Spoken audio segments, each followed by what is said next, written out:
Introduce yourself and your role and your experience in the short drama industry. Hi, I'm Dana. I am founder of VertIGo. I am based in LA. I've started in verticals in 2023 as a writer, and now I have my production company, which is devoted to elevating vertical content and building a vertical community for creators.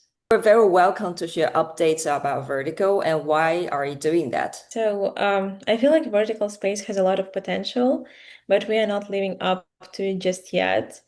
I feel that we lack original stories, especially the stories who can bring new audiences to vertical space. And we have a lot of like billionaire werewolf romance stories, but this is all like fantasy, and people get tired of fantasies. I feel like they want to have like some more of like down to earth romance, which they can relate to. And that's basically what we are trying to do. We are trying to craft original stories that bring more elevated type of content, like different romance tropes, and also bring new audiences. Because like right now, like the audience for verticals is mainly like women like after 35 or after 40. But like basically all people like starting from 13, they scroll endlessly on their phones. They're watching like reels TikTok. So if you find a right type of content, if you craft the right story for them, they will be watching verticals instead of all this. So you mentioned about now it's all about werewolf and romance. Because the Chinese platforms, they have data like what kind of genres are hits in China, and they kind of Mhm. localized into English ones and tested in the overseas market, especially in North American market. And the test proved that Mhm. the CEO romance is popular. That's why they kind of combine with werewolf and those kind of genres and elements. So you say there are more genres need to be discovered. Why do you think so? Because Chinese company, they have data proven. Honestly, like, I feel it may be just a temporary thing because verticals are still like getting into US. So I guess will be like a saturation point where those stories get boring for the audience. And from what I've been talking to some fans, I feel like we are getting there.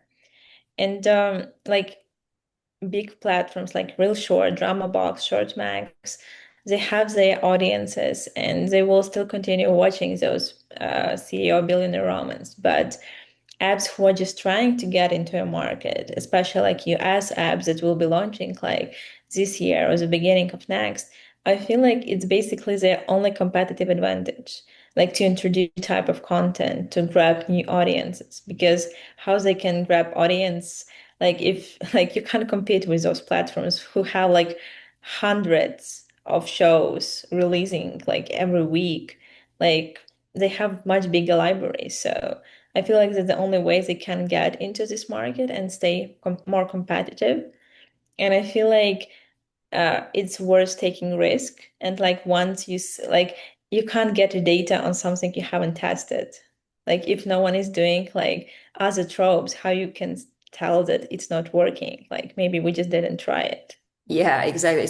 In your view, what is short drama? Are there any genres that are unique to short dramas? So like in my understanding, like short drama is a feature film shot vertically and chipped to like 1 2 minute episodes, like from 60 to 90 episodes, basically, 1 2 minutes long each. About specific genres, I feel like it's mainly romance, especially like billionaire romance and werewolf romance that are like very specific to this niche. I feel like, for instance, like horror short dramas, it's something that will be unique for this niche, but I don't think that it will work. So like I would say that like short dramas is mainly feature films chopped into 60 90 episodes and also focused mainly on romance or like some other genres, but romance still should be like a main trope. I have two questions. Let's say if I have a feature film already made and I cut it into 1 to 2 minutes long and about, I don't know, 90 episodes, do you think it's a short drama? Why or why not?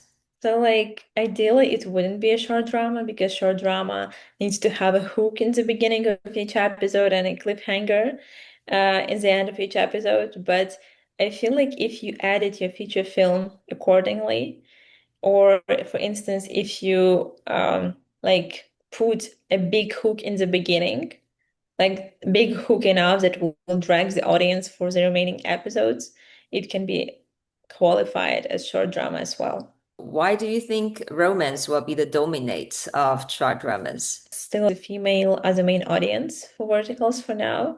It's something that people like are trying, like people are looking for in short dramas. They can have like some other elements, but I still feel the dramas is a must. Right, let me share you with some data because in China, male-oriented stories in the very beginning, 5 years ago, 100% male-oriented stories, and then female-oriented stories came out. So now about 50 to 50. So actually half of the male audience dominate this market. So it just didn't happen in the US yet. Honestly, I'm surprised because I feel that it's a bigger, like it's the biggest request from all the platforms I've talked to, that they need stories to engage male audience because their audience is like like mostly female. So they're trying to get more like thriller kind of like thriller detective stories, like to engage male audience as well. Why do short drama go viral? Is there any pattern or formula behind the hits? That's an interesting question because I recently just worked on a show that I thought it will be a huge hit, but it didn't. So I feel like the script is only one of the components of a hit. Story should be very engaging. Ideally, we should introduce the same elements, but like in a new way that we can surprise the audience because people get used to hooks and cliffhangers. And if we want them to stay, and it needs to be something different, something unexpected. Also, I feel like it should have like some A-list stars from verticals, or at least like one vertical star or people who can bring audience, like influencers.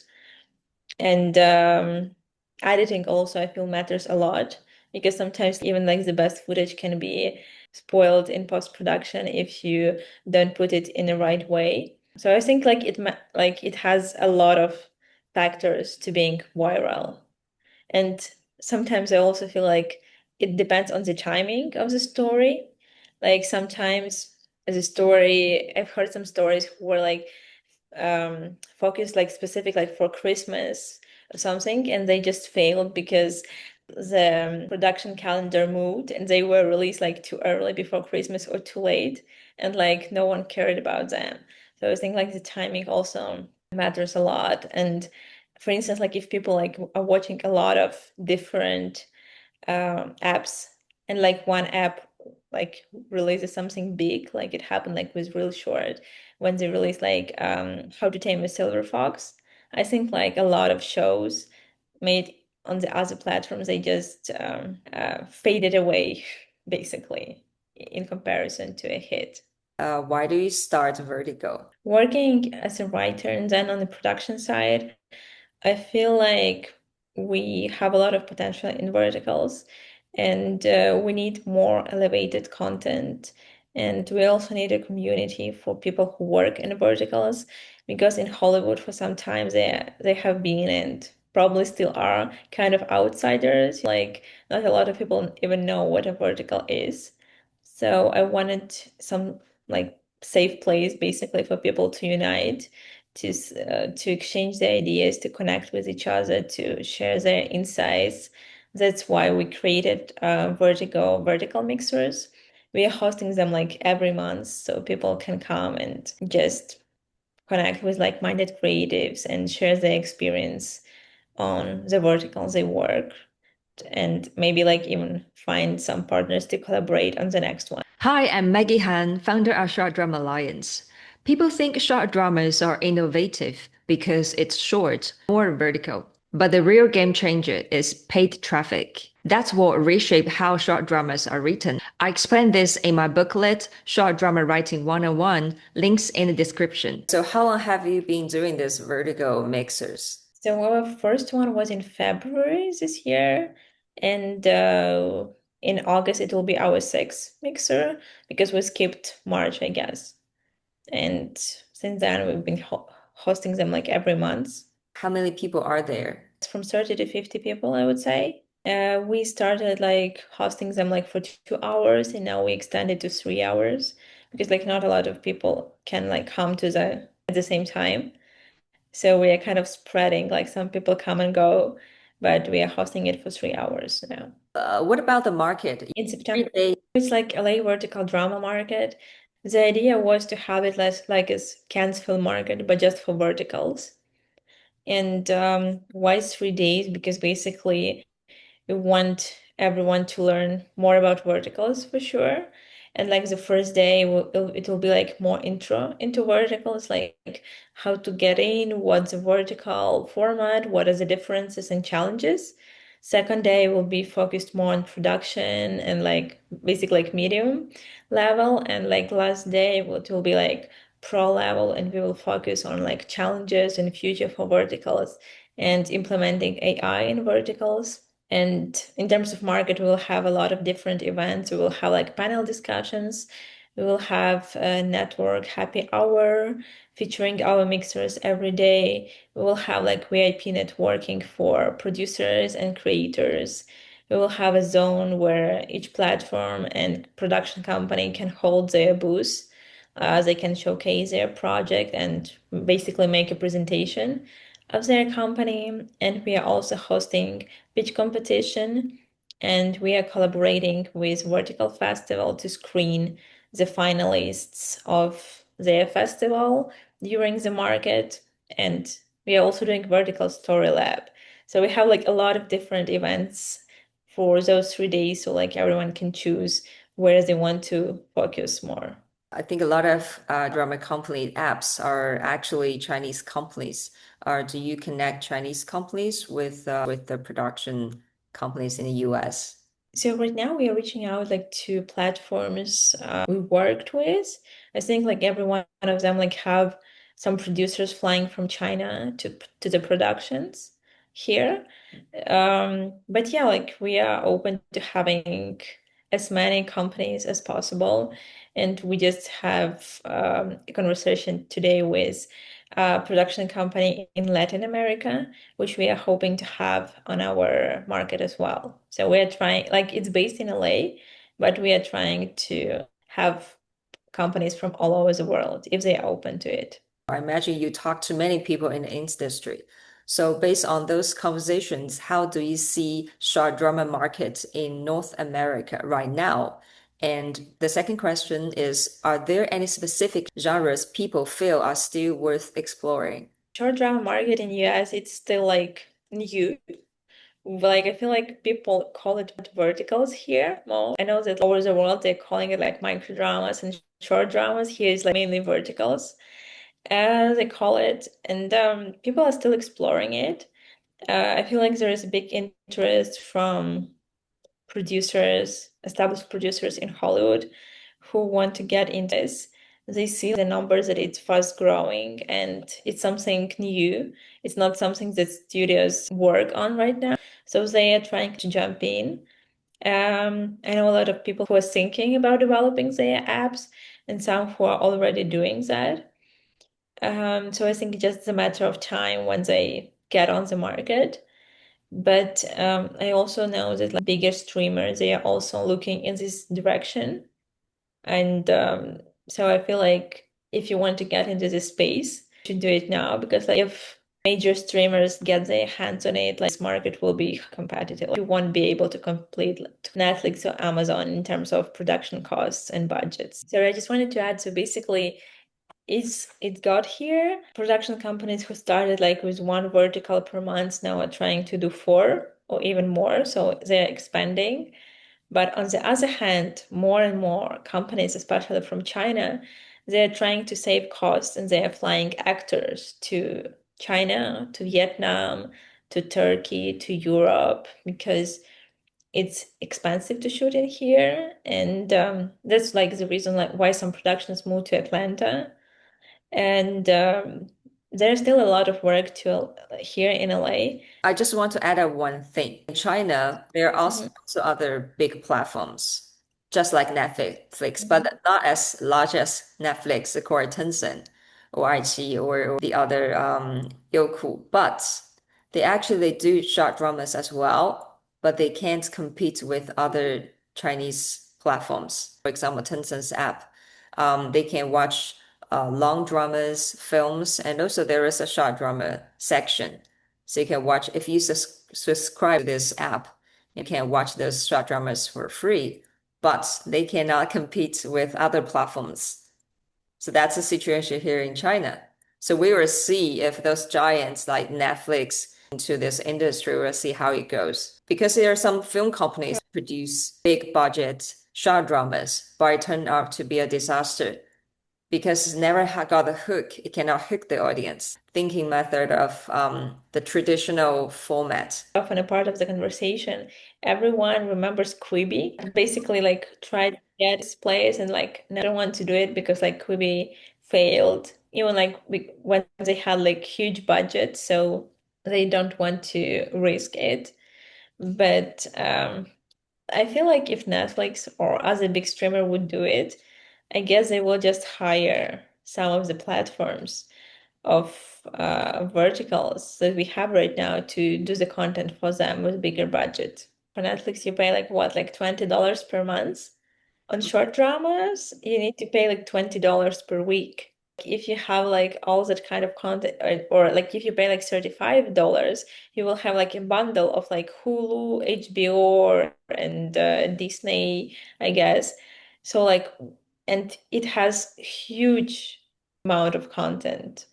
So like why would you pay like $20 per week or like per some number of coins to watch something? I feel like that's one of the biggest struggle and fears from producers to get into this niche here. Even for now, like for people, it's easier to pay for big streamer subscription than to download an app and like pay weekly subscription. It's much more expensive to watch short dramas than to watch Netflix right now. My point is like watching verticals is more expensive than watching proper TV series on big streamers. And people who are not hooked, who are not targeted by ads in Facebook or Instagram, they won't download those apps. When you are preparing VertIGo, you talk to different producers and writers, right? So are there any specific genres people feel are still worth exploring? So thrillers, because they think that they can hook male audience, and LGBTQ stories, especially here in US, they feel that there are like not enough of those stories, even those romance stories, but like with more diverse cast, because a lot of platforms they want to cast only Caucasian people, and like we have like a lot of diversity in US that needs to make it to the screen. So those are the main stories I would outline. Some people also want to try comedy. They are curious whether it could work, and some want to try like more detective, like true crime stuff. If we have like someone killed in first like 3 episodes, and then we will have like the whole vertical basically and explaining like how the person got murdered. Why do you think those genres gonna work in the market? To be honest, I'm not sure that they will work because I've been having these talks like for a few months, but I haven't seen any of them on screen. So I feel like people still trying to see like where the market is moving, like what genres work at the moment, and they try to make more of those like tropes genres that work at the moment. If they see that like billionaire romance with like a girl who saves like grandpa grandma works, they will do it, and they will postpone like all projects they have in development. And also like another story that like I feel like was that people wanted to have and the platforms wanted to have is like stories with more female like with stronger female characters, like not as a victim, but like more as like revenge or like just like stronger women.